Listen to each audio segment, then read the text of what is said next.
Right detail చూస్తే Iran పై America అణుబాంబు వేయనుందా?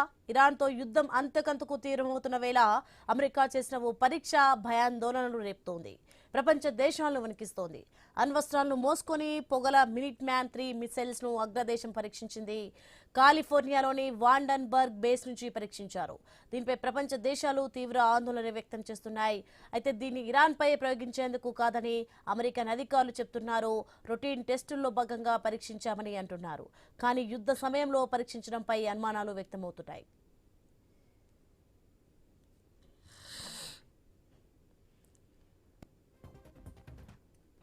ఇక minute man 3 గంటకు 15,000 మైళ్ల వేగంతో దూసుకెళ్తోంది. ఆయుధాలు లేని ఈ క్షిపణి క్షిపణి నిర్దేశిత లక్ష్యాన్ని తాకినట్టు అధికారులు ప్రకటించారు.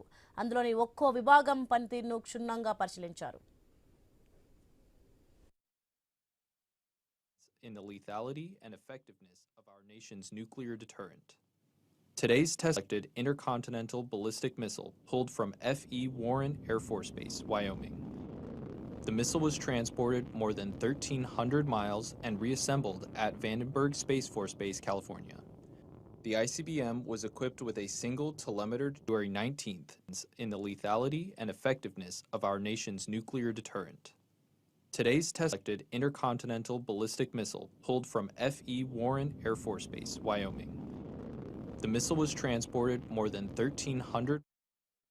ఇక మినిట్ మ్యాన్ 3లో అత్యంత శక్తివంతమైన మార్క్ 21 రీఎంట్రీ వెహికల్ ఉంటుంది. అందులో న్యూక్లియర్ పేలోడ్ ను సెట్ చేయవచ్చు.